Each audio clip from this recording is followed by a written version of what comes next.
Salut à tous, j'espère que vous allez tous très bien, sauf ceux que j'aime pas. Vous pouvez aller allègrement vous faire. Aujourd'hui, je vais vous donner des conseils pour trouver l'amour. Je précise qu'on peut être heureux et heureuse célibataire, il n'y a aucun souci là-dessus. Ça n'est pas une obligation d'être en couple à tel ou tel âge, c'est même pas une obligation du tout. Bon, c'est parti. Conseil 1. Soyez sincère. Ne vous inventez pas une vie ou une personnalité. Soyez vrai, soyez vous. D'ailleurs, petite anecdote à ce propos, fut un temps, bien avant d'être en couple, j'étais inscrite sur Adoptamec. Et quand j'ai rempli une première fois mon profil, j'ai eu un petit succès. Puis, j'ai rencontré quelqu'un, on s'est mis en couple, et il m'a grandement déçu. Nous nous sommes séparés. Je change mon profil, en parlant un peu plus vulgairement. Voilà, il y a eu des gros mots, quoi, on va dire. Il y a eu des injures un peu méchantes dans mon profil. J'avais mis quoi je crois que j'avais parlé de cet ex-là, j'ai mis son pseudo dans mon profil et j'ai dit, toi, va te faire... Qu'est-ce que j'ai dit d'autre? Ah oui, et il y avait un gars aussi, il me saoulait. Je le connaissais déjà d'avant et j'arrêtais pas de voir sa tronche et j'en avais marre en fait, parce qu'on peut voir qui voit ton profil en fait sur Adoptamec. Et du coup, je lui ai dit, toi, arrête de regarder mon profil, tu me saoules. Enfin, voilà, j'ai été un peu crue dans ma façon de parler. Et là, grand succès, énorme succès. Les gars voulaient faire ma connaissance. Ok.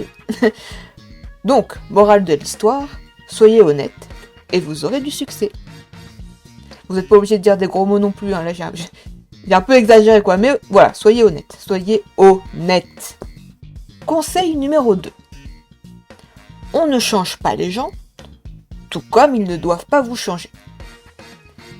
Si votre conjoint ou votre conjointe veut vous changer, Fuyez, pauvre fou! partez. Vraiment, partez. Si vous voulez changer, ça doit venir de vous. Conseil 3. N'acceptez pas n'importe quoi. Mes ex étaient des ordures. Ils me parlaient mal, et dès que je me défendais, bouh, bouh, ouin, ouin, Clotilde, elle est méchante, Vraiment du grand n'importe quoi. Respectez-vous. Je parlerai de mes ex dans une future vidéo, parce que, franchement, il y avait du lourd. Conseil 4. La communication. Arrêtez de tout garder pour vous et d'exposer. Expliquez tout de suite ce qui ne vous a pas plu. Et conseil numéro 5, dernier conseil, ne misez pas tout sur le physique. Trouver son conjoint ou sa conjointe beau ou belle, c'est normal. Moi, mon mec, il est beau, il a du charisme, mais n'en demandez pas trop non plus sur le physique. N'ayez pas de lubie du style « Moi, mon mec, il aura des gros muscles.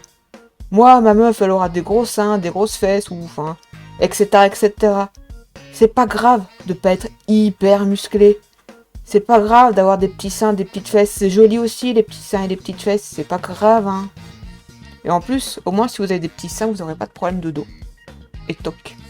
En plus, si on ne vise que sur le physique, on risque d'être déçu.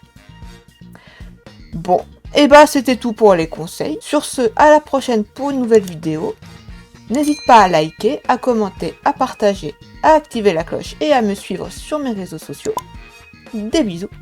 Salut, salut!